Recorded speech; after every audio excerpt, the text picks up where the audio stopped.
PC हाँ बोला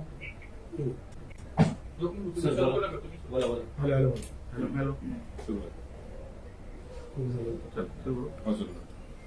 okay okay सुरू कर. कालची कोल्हापूरची दंगल म्हणजे भारतीय जनता पार्टीने पद्धतशीर गेल्या 2-4 महिन्यामध्ये विविध ठिकाणी काढलेले मोर्चे आहेत आणि लोकांचं लक्ष कुठेतरी दुसरीकडे वळवायचं आणि म्हणून या दंगल पद्धतशीरपणे घडवलेल्या दंगली आहेत. आणि म्हणूनच अनेक लोक गुप्तचर वार्ता विभागाचे अनेक पोलीस अधिकारी सांगत होते की ह्या राज्यामध्ये दंगली होणार आहेत. आता कालचा विषय पण काही लोकांनी समाजकंटकांनी स्टेटस ठेवल्यामुळे दुसऱ्या दिवशी दंगल होते आणि हजारो लोक एकाच वेळी रस्त्यावर येत आहेत. म्हणजे हे कुठेतरी पद्धतशीरपणे आहे. गेल्या 2-4 महिन्यामध्ये महाराष्ट्राच्या विविध भागामध्ये लव्ह जिहादच्या नावाखाली हिंदू लोकांना भडकवण्याचं काम या ठिकाणी होतंय आणि त्यामुळे पद्धतशीरपणे भारतीय जनता पार्टी काही लोकांना पुढे करून या दंगली घडवण्याचं काम या ठिकाणी करतायत. खरं तर या राज्याचे गृहमंत्री आणि उपमुख्यमंत्री देवेंद्र फडणवीस यांनी खरं तर यामध्ये लक्ष टाकलं पाहिजे आणि जे कोण असे मोर्चा काढतात, जे कोण अशा समाजविरोधी गोष्टी करतात त्यांना खरं तर आवर याआधीच घातला पाहिजे होता. आणि यापुढच्या काळामध्ये सुद्धा खरं तर मताच्या राजकारणासाठी कोणी अशा दंगली घडवणार नसतील. या लोकांचं लक्ष आज सरकारच्या मध्ये किती विरोधात वातावरण आहे याचा आढावा याची सगळी माहिती शिंदे आणि फडणवीस या दोघांनाही आहे आणि त्यामुळे कुठेतरी लक्ष विचलित करण्यासाठी आज अशा दंगली घडतायत की काय आणि अशा दंगली घडतील तर निश्चितपणे केंद्रामध्ये ज्याप्रमाणे कर्नाटकच्या राज्यामध्ये सरकारच्या विरोधात वातावरण होतं आणि त्यावेळी मग बजरंगबलीची गादा काढण्यात आली आणि त्या विरोधात त्याच्या अनुषंगाने या ठिकाणी निवडणूक लढवली.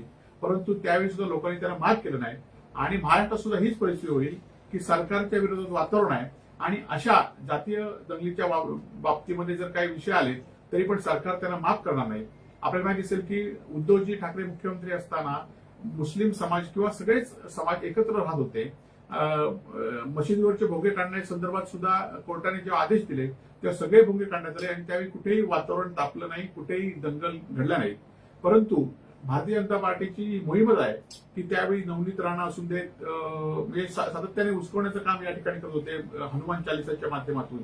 परंतु त्यावेळी सुद्धा हा समाज सगळा शांत राहिला. परंतु हा समाज शांत राहिल्यानंतर काहीतरी समाजकंटकांना घ्यायचं आणि अशा दंगली घडवण्यासाठी लोकांना भाग पाडायचं असं काही राजकारण आहे की काय. आणि या संदर्भात गृहमंत्र्यांनी या संदर्भात चौकशी केली पाहिजे आणि महाराष्ट्र अशा दंगलीपासून दूर आहे आणि तो दूरच राहिला पाहिजे अशी आमची भूमिका आहे. त्याचबरोबर माननीय माजी मुख्यमंत्री उद्धवजी ठाकरे यांनी औरंगाबादचं नामकरण संभाजीनगर केलेलं आहे. त्या संदर्भात निर्णय केलेला आहे आणि त्या निर्णयाची शिवसेना नेहमीच ठाम आहे आणि यापुढच्या काळामध्ये शिवसेनेचं हिंदुत्व हे राष्ट्रीय हिंदुत्व आहे आणि काही लोकांच्या राजकारणासाठी मात्र समाजामध्ये तेढ मारायचं हे मात्र हिंदुत्व नाही. आणि ज्याप्रमाणे नितेश राणे बोलतायत, ज्याप्रमाणे लोकांना भडकवण्याचं काम करतायत, हातात तलवारी घेऊन म्हणून सांगतायत आणि त्या पद्धतीने ह्यांचा पण हात अशा दंगली घडवण्यामध्ये लोकांना उचकवण्यामध्ये आहे. आणि त्यावेळी त्या संदर्भात सुद्धा गृहमंत्री काही कारवाई करतील काय किंवा ही कारवाई करण्याची प्रतीक्षा आम्हाला आहे की जर कोण असं भाषण करत असेल की हातात तलवारी घेऊन या, आम्ही त्यांना सोडणार नाही, या पुढच्या काळामध्ये महाराष्ट्रामध्ये हटून जाऊ, असं कोण जर वातावरण करत असेल तर त्यांच्यावर गृहमंत्री काय कारवाई करणार याचं आमच्याकडे लक्ष या ठिकाणी आहे. हिंदू हृदय सम्राट बाळासाहेब ठाकरेंची भूमिका होती की औरंगाबादचं नामकरण संभाजीनगर करावं.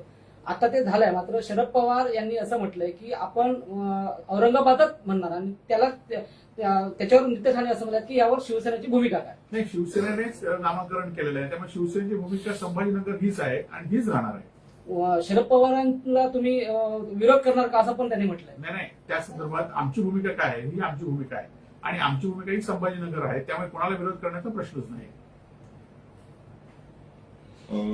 तुम्ही टीका केली होती की 1000 कोटी जे आहेत ते उद्धव ठाकरे जे मुख्यमंत्री होते त्यांनी कोकणासाठी दिलेले होते, पण भाजपमध्ये 678 कोटी ऑलरेडी जी कामं तुम्ही ब्रेक लागलेले होते त्या कामांना सुरुवात झालेली आहे. खरं तर कालचा जो शासन आपल्या जागी होता हा कार्यक्रमामध्ये जवळजवळ 4 ते 5 कोटी रुपयाच्या शासनाच्या पैशाची उधळपट्टी झालेली आहे. मग मंडप असून देत, लोकांना प्रवासाचा खर्च असून देत आणि या सगळ्यातनं काही निष्पन्न झालं नाही. मी आणि सतीश सावंतांनी मगाशी आढावा घेतला तर या जिल्ह्यामध्ये आता पाऊस होतोय आणि पावसात आता शेतीची कामं होत आहेत. परंतु या जिल्ह्यामध्ये अजूनही जे शेतकऱ्यांना पॉवर टेलर 50% त्याची एकही लॉटरी अजून सुरू झाली नाही. आणि त्यामुळे आमच्या उद्योजकांच्या सरकारच्या काळामध्ये जवळ 1000 कोटीच्या कामाला आता स्थगिती दिली आहे, ती स्थगिती उठवली नाही. आणि हे कुठे 400-500 कोटीच्या कामाचे सांगतायत, परंतु 1000 कोटीला स्थगिती दिली ही वस्तुस्थिती आहे, ती कागदावर आहे. मुख्यमंत्र्यांच्या कालच्या कार्यक्रमामध्ये सावंतवाडीमध्ये निलेश राणेंच्या समर्थकांकडून लावण्यात आलेले बॅनर पालकमंत्री हटवायला लावले. अंतर्गत गटबाजी आहे भाजपमध्ये. खरं तर याआधी सुद्धा राणे ज्या ज्या पक्षात जातात त्या त्या पक्षामध्ये आपला गट करण्याचा प्रयत्न करतात. आज बघितलं की गेल्या काँग्रेसमध्ये असताना सुद्धा त्यांनी राणे समर्थक केला, त्यामुळे त्यानंतर त्यांनी स्वतःचा पक्ष काढला आणि आज पण भाजपमध्ये ते राणे समर्थक म्हणून वावरत आहेत. आणि राणेंना दुसरं पण मोठं झालेलं बघवत नाही. कालच्या आपण सभागृहाच्या मध्ये मुख्य कार्यक्रम देत होतो की 7 खुर्च्या पहिल्या राणेंमध्ये होत्या, त्याच्या 3 खुर्च्या राणेंना होत्या. आणि त्यामुळे सिंधुदुर्गवासियांनी राणेंना झिडकारलेलं आहे. परंतु हे स्वतःहून या ठिकाणी पुन्हा पुन्हा लोकांसमोर येण्याचा प्रयत्न करतायत की आपण आपल्या अधिवेशनाकडे सिंधुदुर्ग आहे, परंतु असं आता काही राहिलं नाही. त्यांच्या अधिवेशनात काही राहिलं, सिंधुदुर्ग राहिला नाही. बॅनर हटवल्यामुळे गटबाजी कुठे? राणे समर्थक आणि भाजप ही गटबाजी आहेच, ही दिसतेच आहे, लोकांसमोर दिसते, अनेक कार्यक्रमात दिसते. जुन्या भाजपच्या किती लोकांना विश्वासात घेतलाय हा पण प्रश्न आहे.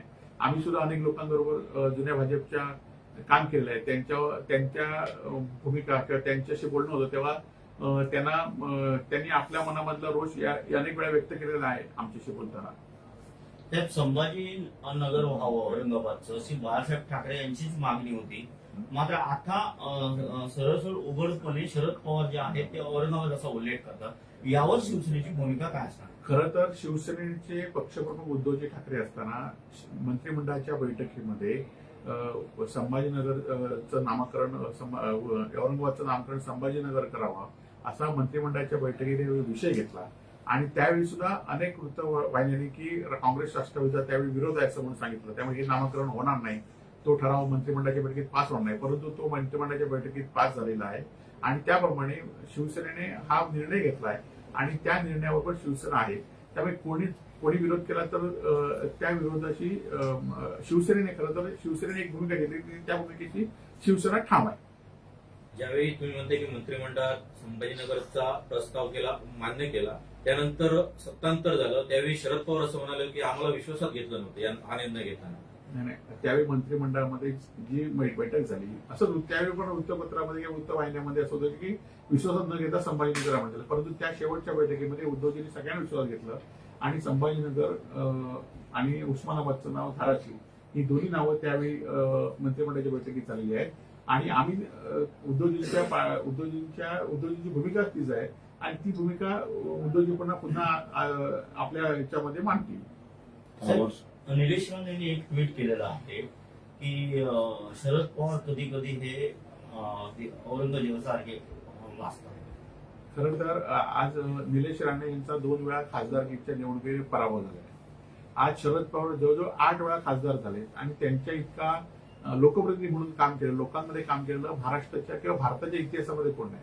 आणि त्यांनी शरद पवारवर टीका करणं आणि म्हणजे सूर्यावर तुटण्यासारखं आहे. आणि त्यामुळे शरद पवार सारख्या नेत्यांवर टीका करणं आणि त्याला आम्ही उत्तर देणं हे राजकीय दृष्ट्या अपेक्षित नाही. आणि कोणी टीका करावी, कुठल्या माणसावर टीका करावी हे पण या ठिकाणी लोकांना माहिती आहे. आणि त्यामुळे निलेश राणेंच्या टीकेकडे लक्ष देण्याची गरज नाही. राणे आणि केसरकर 10 वर्षानंतर एकत्र आले होते, त्याच्यावर तुम्ही टीका केली. त्याच्यावर राणेने म्हटलं जर कोणी मैत्रीचा हात दिला तर मैत्री करण्यात काय वाव आहे असं तुम्हाला टोला लावलाय. नाही, मैत्री करावी, परंतु ज्या मैत्री करताना लोकांना ज्या तुम्ही दोघांनी सांगितलंय की केसरकर आमच्याकडे ड्रायव्हर म्हणून राहणार, केसरकरने सांगितलं की यांचा दहशतवाद आम्ही मोडून काढणार आणि राणेंना इंग्रजी बोलतायत, हे काही लोक विसरले नाहीत. आणि हे लोक सिंधुदुर्ग जिल्ह्यातलेच आहेत की दोघांनी एकमेकावर जे आरोप केले. फक्त हे आता मंत्रिमंडळासाठी दोघांना आहे, राणेंना आपलं मंत्रिपद टिकवायचं आहे, केसरकरांना आपलं मंत्री टिकवायचं, त्यामुळे ते एकत्र आलेले आहेत. केसरकर म्हणतात एकत्र येण्यावर काय प्रश्न आहे, आम्ही विकास करतोय, जे विकास न करतायत म्हणजे त्याने तुम्हाला टोला लावलाय, तुम्ही काय विकास केला नाही असं.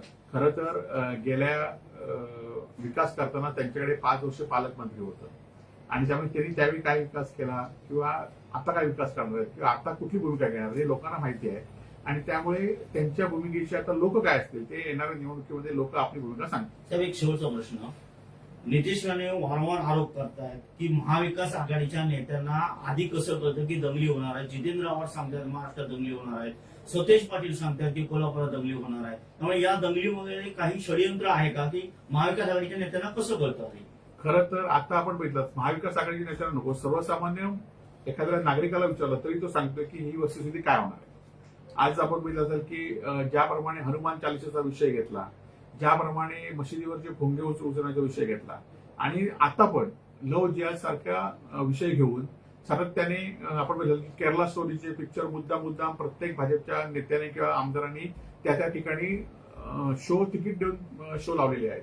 आणि त्यामुळे हे सगळं वातावरण समाजामध्ये अशांत निर्माण करण्याचं आहे आणि त्यातनं समाज अशांत होत नाही म्हटल्यावर हेनीच कुठेतरी आता स्टेटस ठेवायचा. खरं तर आज करोडो मोबाईल या राज्यामध्ये 12 कोटी लोकसंख्या आणि त्यामध्ये 8 कोटी लोकांकडे मोबाईल असतील आणि त्याच्या 2 लोकांनी कुठेतरी स्टेटस ठेवलं की हे वातावरण कुठेतरी करायचं, हे पूर्वनियोजितच आहे.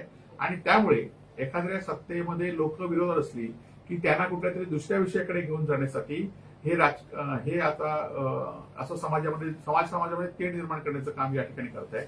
आणि त्यामुळे ह्या सर्वसामान्य लोकांना माहिती झालं की ह्या आता ह्यांच्या लोकांच्या ह्या सत्ताधाऱ्यांच्या विरोधात वातावरण आहे. त्यामुळे हे असं काहीतरी करतील, परंतु महाराष्ट्रातला जनता सुजाण आहे आणि ते अशा ह्यांना भीक घालणार नाहीत. त्यांची सरकारमध्ये जो असंतोष आहे तो असंतोष निवडणुकीकडे ठेवू. कालच नितेश राणेंनी असं म्हटलंय की नार्को टेस्ट करावी उद्धव ठाकरे यांच्याशी मागणी केलेली आहे दंगली संदर्भात. खरं तर आज नितेश राणे ज्या पक्षामध्ये आहेत त्या पक्षाचं सरकार आहे, केंद्रात आहे, राज्यात आहे. खरं तर त्यातला सगळा आढावा आता सातत्याने आरोप करण्यापेक्षा तुम्ही सगळ्या चौकशा तुमच्याकडे यंत्रणा आहेत, ज्यांच्या चौकशा होत्या त्यांना भीती घालून तुमच्याकडे घेण्यात तुम्ही यशस्वी झाला. तुमच्या चौकशा होत्या त्या चौकशा दडपण्यासाठी तुम्ही भाजपमध्ये गेलात आणि त्यामुळे आमच्या कुठल्याही चौकशी करा, त्या चौकशातनं काही निष्पन्न होणार नाही. फक्त हे आरोप करायचं आणि हे टार्गेटले आरोप, फक्त दररोज आरोप करायचे, हे टार्गेटले आरोप करतायत. परंतु लोकांचा यांच्यावर विश्वास राहिला नाही आणि तो या पुढच्या काळामध्ये सुरू राहणार. नितेश यांनी आणखी एक असं आरोप केलाय की शिवसेना उभाटा जी आहे ती 3 महिन्यात राष्ट्रवादीमध्ये विलीन होणार आणि 3 महिन्यात संजय राऊत हे जेलमध्ये जाणार. आता मगाशी नितेश राणे म्हणतायत की ज्याप्रमाणे दंगली होतात हे आधी कसं कळतं, तर ह्यांना जेलमध्ये जाणार हे आधी कसं कळतं. हे काय पोलीस अधिकारी आहेत, हे काय गृहमंत्री राज्याचे आणि त्यांच्याकडे ह्यांना आधी कसं कळतं. म्हणजे हे कुठेतरी दबाव आणण्याचं काम या ठिकाणी करतायत आणि त्यामुळे नितेश राणे काय पोलीस अधिकारी नाही आहेत, अधिकारी होऊ शकत नाहीत. पण हे काय पोलीस शिपाई आहेत काय, कॉन्स्टेबल आहेत काय, ह्यांना आधी कसं कळतं.